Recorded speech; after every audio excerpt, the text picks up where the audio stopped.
welcome back to my channel. I'm Allie, and if you are new here, this is Halloween Town. If you're wondering why we call it Halloween Town, it's because we do things here Halloween all year round. Well, except during Christmas, but even then we still try to get a little spooky. Come here. Come here. Come here. You want to be in my video? Come here. Today we are going to be reading Paranormal Cobb stories. Okay. The first one is called A Different Kind of Evil. Several years ago, I took a 911 call for a family reporting their teenage daughter was possessed. They claimed no possibility of drugs or a history of mental health issues, which I, of course, didn't believe for a second. Family members were holding her down, and I could hear two people screaming at each other in the background. I asked the caller to tell whoever was yelling at her to stop. The caller said, "It's her." I responded that I knew it was her, but whoever was yelling at her at the same time to stop. The caller again said, "It's her." Both voices. I kid you not, it was the creepiest thing I've ever heard.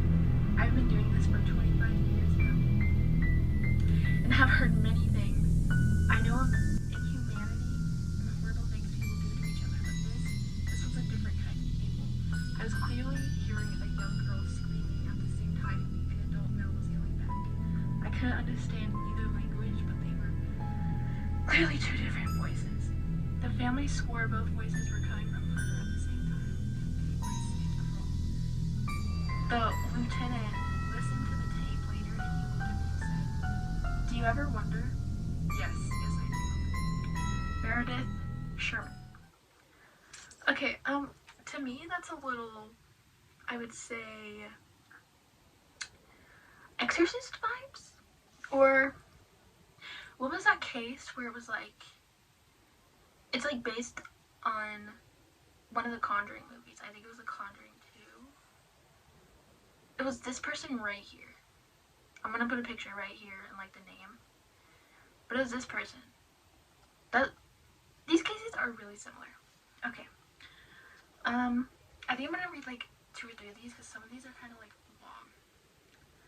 And this battery is low, and that battery will probably get low too. So we're just gonna go with it. Cell number 1 is empty. I've seen a lot of things in my career, things that would make a citizen doubt my sanity. From being dispatched to chase a UFO to respond to calls of ghosts.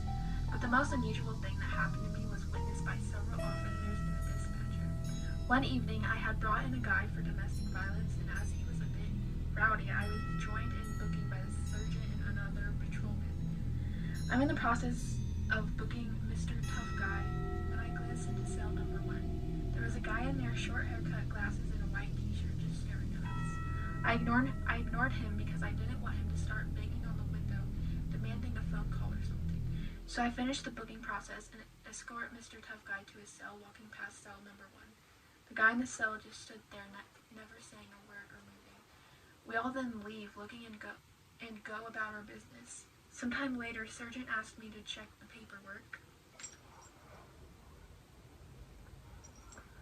Tell me why that dog, literally, I looked at him and he gagged. That is so rude. He does that a lot. Like, this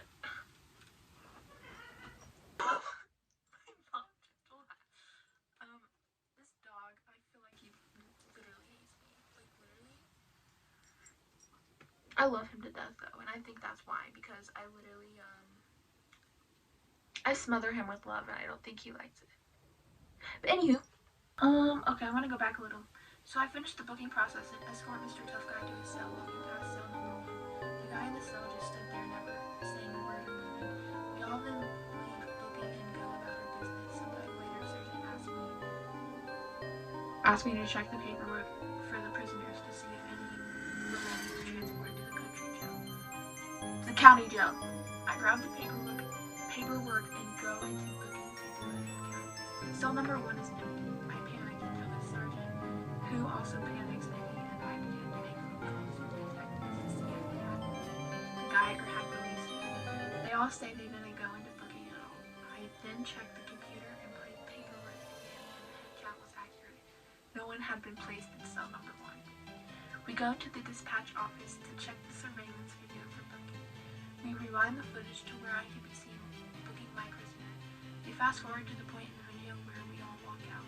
As soon as we walk past the door, the guy in number 1 blinks, out of existence.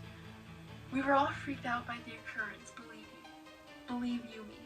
When we tried to transfer the video to a DVD and a USB drive, the guy in the cell did not appear. We still hear and see stuff every now and then, and prisoners in the detox tank can be talking to someone in the direction of cell number 1. In the detox tank can be seen talking to someone in the direction of cell number 1, even though it appears empty. To this day, I'm wary of going into booking alone. Marco Castillo.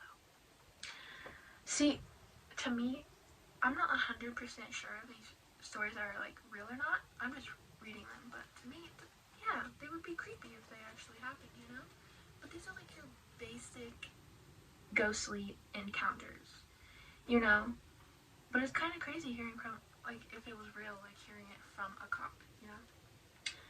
I think I'm gonna read like 2 more, and then I'm gonna be done for this one. And if you want more cop horror stories, comment down below or do whatever you want.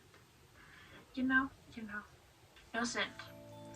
Over 20 years ago, I took an alarm call at the old PTA building across the street from the courthouse in Austin, Texas. The alarm had already gone quiet when I showed up with the senior officer.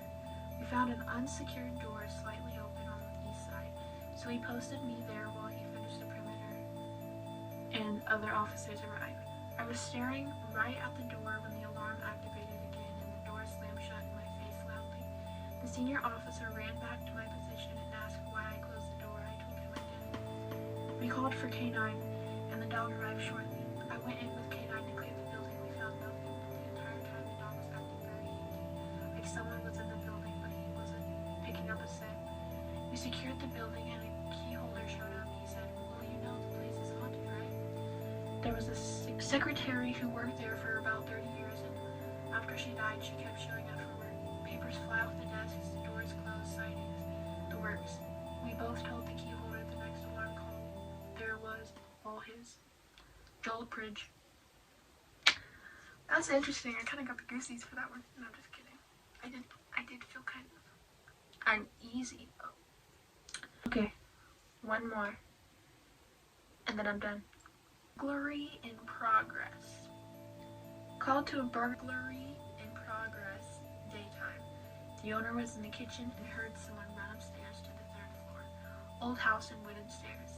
Set up a perimeter around the house. I came up with K9 just as I gave K9 warning. The perimeter officer saw a hand pull a curtain back on the top floor and relayed the info to me.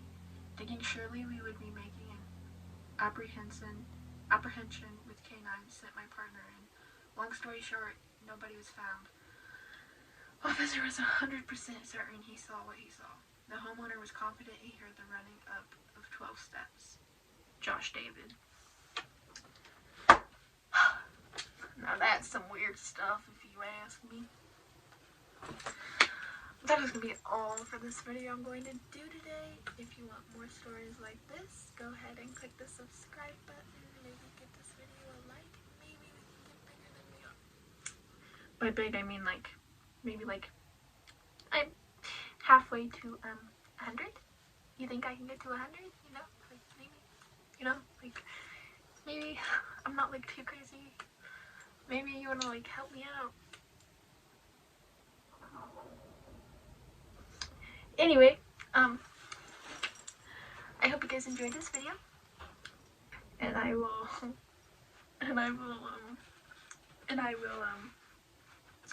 see you guys in the next one. I'm gonna go decorate my tree. Goodbye.